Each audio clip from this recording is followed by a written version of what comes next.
ચાલો હવે આપણે પ્રમેય નંબર 9 જોઈએ. પ્રમેય નંબર 9 છે, જો n એ ધન પૂર્ણાંક હોય તો fx બરાબર x રેઝ ટુ n નું વિકલિત nx raise to n minus 1 છે. બરાબર. તો આપણે વ્યાખ્યા શું છે આપણી? f dash x equal to limit h tense two 0 f of x plus h minus f of x અપન h.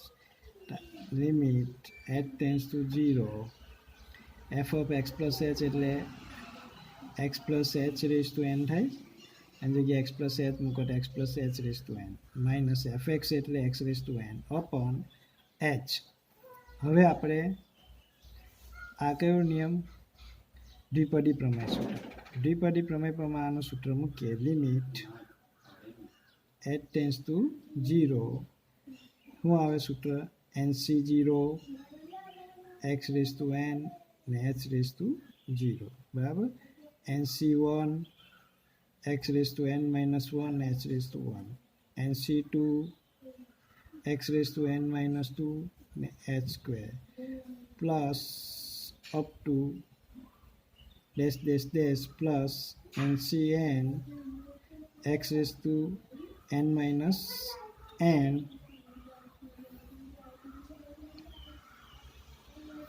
x raised to n minus n. ચાલો n minus n એટલે અહીંયા 0 થવાનું ને અહીંયા h raised to n minus આ કંપૂરી x raised to n. બરાબર. છેદમાં આપણી પાસે h છે. તો સાદું રૂપ આપો. Limit h tense two 0 nc0 એટલે આપણે શું જોઈ ગયેલા 1 ને x raised to n ને h raised to 0 એટલે 1 plus nc1 x raised to n minus 1. nc1 એટલે આપણે શું જોઈ ગયેલા ખાલી n થાય. બરાબર. ખાલી શું થાય? n થાય into h plus nc2 x raised to n minus 2 h square up to dash dash ncn એટલે 1 x raised to 0 એટલે 1 into h raised to n minus x raised to n upon h. હવે આપણે x raised to n અહીંયા cancel થઈ જવાનું કૌંસ જોડે એટલે. બરાબર. એટલે રહેવાના કેટલા? Limit h tense two 0 દરેકમાંથી h common કાઢી શકીએ. બરાબર. એટલે મેં અહીંયા h કોમન કાઢી દીધા. અહીં nc1 લખશે તો કંઈ વાંધો નહીં. બરાબર. h કોમન રહેવાના કેટલા? nc1 x raised to n minus 1 plus nc2 x raised to n minus 2 into h plus up to h common એટલે h raised to એક ઓછી ઘાત થઈ n minus 1 છેદમાં h. h cancel. હવે છેદ 0 થતો નથી એટલે આપણે હું લક્ષ આપી શકીએ. બરાબર. લક્ષ આપી શકીએ તો આપણે શું કરી શકીએ?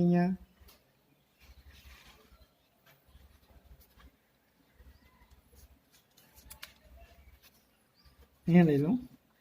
બરાબર. આપણે શું કહીએ? અહીંયા આપી દે તો અહીંયા શું થશે? nc1 એટલે લિમિટ h ટેન્સ ટુ 0 બધાને લક્ષ આપી દે એટલે અહીંયા તો મળે નહીં. બરાબર. એટલે અછત ટર્મ આખી પર h વગરની ટર્મ એટલે અહીંયા n x n minus 1. અહીંયા h બરાબર શું થવાનું? 0 nc2 x raised to n minus 2 into 0 plus up to શું આવવાના? 0. એટલે બાકીની ટર્મ બધી શું થઈ જવાની? 0. એટલે રહેવાનું કે nx raised to n minus 1 plus બધી ટર્મ 0. એટલે આપણું સૂત્ર જે મળ્યું તે શું મળ્યું? અહીંયા x raised to n નું સૂત્ર શું મળે? nx raised to n minus 1. બરાબર. એટલે આપણે કહી શકીએ કે ડી આ જો fx બરાબર x raised to n આપેલો હોય તો આને fx f dash x શું આવે answer? nx raised to n minus 1. ખ્યાલ આવી ગયો? દાખલા તરીકે આપણી પાસે એવું હોય x ક્યુબ છે. fx બરાબર શું છે? x cube. તો આ સૂત્ર પ્રમાણે શું થાય? f dash x બરાબર n બરાબર 3 xની 3 માઇનસ 1 એટલે આન્સર શું આવે? 3xની સ્ક્વેર. બરાબર. એટલે આ રીતે આપણે આ સૂત્રમાં આવી જાય એટલે સરળતાથી કરી શકીએ. આ રીતે અમુક સૂત્ર આપણે વિકલનની વ્યાખ્યાની મદદથી મેળવી રાખવાના. વ્યાખ્યાની મદદથી આપણે મેળવ્યું છે. તેમ બીજા બધા ઘણા સૂત્રો છે આપણે વધારાના સૂત્રમાં આપ્યા નથી. તે આપણે અહીંયા વ્યાખ્યાની મદદથી મેળવીશું. તો કયા કયા સૂત્ર છે? તો આપણી પાસે આ એક સૂત્ર મેળવીશું આપણે અગત્યના આપણે સૂત્ર તેમાં આપણે બીજું એક સૂત્ર અહીંયા આપણે પહેલું સૂત્ર કયું હતું d/dx ઓફ x⁻n નું સૂત્ર શું આવ્યું nx⁻n-1. બીજું આપણે સૂત્ર મેળવીશું d/dx ઓફ sin x નું સૂત્ર મેળવીશું cos x આવશે. પછી આપણે ત્રીજું સૂત્ર મેળવીશું d/dx ઓફ cos x નું સૂત્ર મેળવીશું -sin x આવશે. બરાબર. ચોથા નંબરનું આપણે સૂત્ર મેળવીશું d/dx ઓફ tan x નું સૂત્ર મેળવીશું sec²x. બરાબર. પાંચમા નંબરનું સૂત્ર d/dx ઓફ cot x નું સૂત્ર મેળવીશું -cos x²x. પછી આપણે છઠ્ઠા નંબર પર આપણે કયું સૂત્ર મેળવીશું? છઠ્ઠા નંબર પર d/dx ઓફ sec x નું સૂત્ર મેળવીશું sec x બરાબરનું sec x into tan x. બરાબર. તે રીતે સાતમા નંબર પર આપણે મેળવીશું d/dx ઓફ cosec x નું સૂત્ર cosec x બરાબર -cosec x into cot x. બરાબર. હવે આ સૂત્રમાં તમે ધ્યાનથી જો તો અહીંયા કો લાગે ત્યારે માઇનસ થાય છે બધામાં સૂત્ર. બરાબર. તો આ સૂત્ર આપણે વ્યાખ્યાની મદદથી આપણે મેળવીશું અને એને આપણે પ્રેક્ટિસ કરીએ અત્યારે કેવી રીતે આ સૂત્ર આવે તે. બરાબર. પહેલું આ સૂત્ર તો કમ્પ્લીટ થઈ ગયું. હવે બીજું સૂત્ર કેવી રીતે આવે તે હું તમને બતાવી દઉં. એ તમને દાખલામાં બી છે જ. બરાબર. એટલે દાખલામાં તમને એમ આપેલું કે fx = sin x તો f' x બરાબર શું થાય તો cos x થાય. બરાબર. તો તેને આપણે વ્યાખ્યાની મદદથી મેળવી લઈએ પછી આપણે એનો ઉપયોગ એક દાખલામાં કરીશું. ઓકે. ચાલો આપણે સેકન્ડ નંબરનું સૂત્ર મેળવીએ. fx = sin x છે. શું છે? તો આપણે શું મેળવવાનું? f' x મેળવવાનું છે પ્રશ્નાર્થ ચિહ્ન. બરાબર. તો ચાલો આપણી પાસે વ્યાખ્યા f' x બરાબર limit h → 0 f of x plus h minus fx upon h. હવે લિમિટ h → 0 sin શું થશે? x ની જગ્યાએ x plus h મૂકે તો sin x plus h fx બરાબર શું છે? sin x upon h. હવે આપણી પાસે કયું સૂત્ર આવશે? h છેદ 0 થઈ જાય એટલે આપણે ઉપરનું સાદુરૂપ આપવું પડે. અવયવ પાડવા પડે. અવયવ પાડવા માટે આપણે શું કરવું પડે? ગુણાકારમાં જવું પડે સૂત્રમાં. sin c - sin d નું સૂત્ર 2hc 2 sin x plus h plus x by 2 into cos x plus h minus x by 2.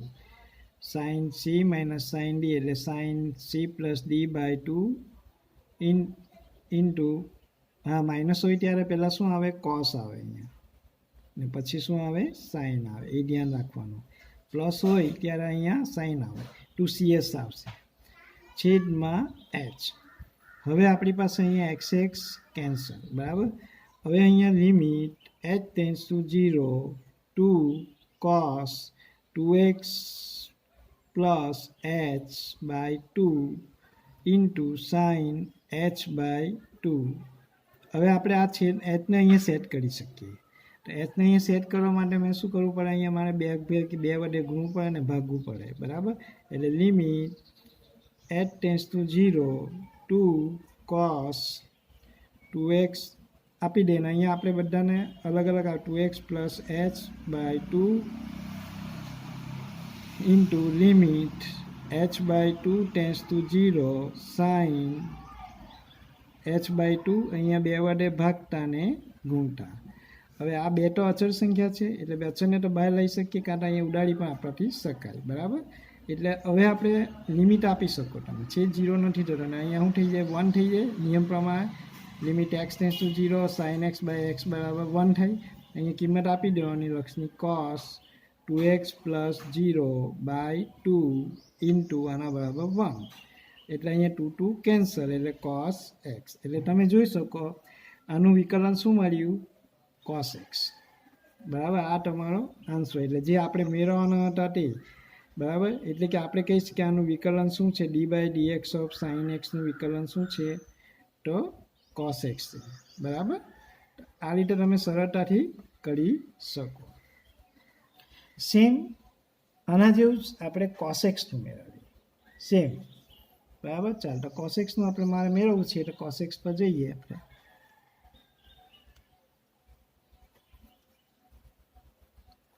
ત્રીજા નંબર fx બરાબર cos x, તો આપણે એનું વિકલન મારે મેળવશે f dash x વ્યાખ્યાની મદદથી. તો અહીંયા ધારો કે મેળવું છું અહીંયા f dash x બરાબર limit h tense two 0 f of x plus h minus fx by h.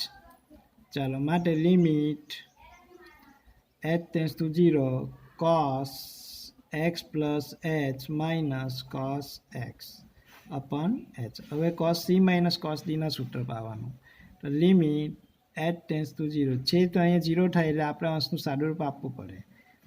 તો અહીંયા -2 નું સૂત્ર -2 sin x plus h plus x by 2 into sin x plus h minus x by 2 c minus d by 2 ભાગ્યા h.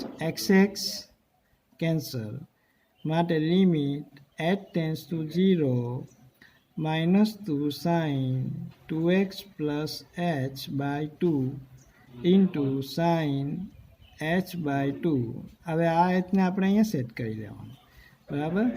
હવે આપણે limit h tense two 0 -2 આગળ લઈ શકીએ બરાબર, અને sin 2x plus h by 2 અને limit h by 2 tense two 0 sin h by 2. હવે અહીંયા આપણે 2 નથી તો 2 વડે ગુણીએ ભાગ્યે ને અહીંયા ગુણીએ. હવે આ 2ને આપણે અહીંયા ઉડાડી શકાય લિમિટની અંદર. તો આપણે અહીંયા કિંમત મૂકી દઈએ છે 0ની એટલે sin 2x plus 0 by 2 ને આના બરાબર 1 ને આ 2 કેન્સલ. પણ અહીંયા આપણી પાસે માઇનસ આ બાકી છે બરાબર, એટલે અહીં માઇનસ લખવાનો બાકી રહેશે માઇનસ sin x. તો આપણે એનું વિકલન શું થાય આપણે કહી શકીએ માટે d by dx of cos x બરાબર માઇનસ sin x. આ સૂત્ર આપણે મેળવી લીધું બરાબર. આ એક બીજું સૂત્ર. હવે આપણે ચોથું સૂત્ર મેળવીશું.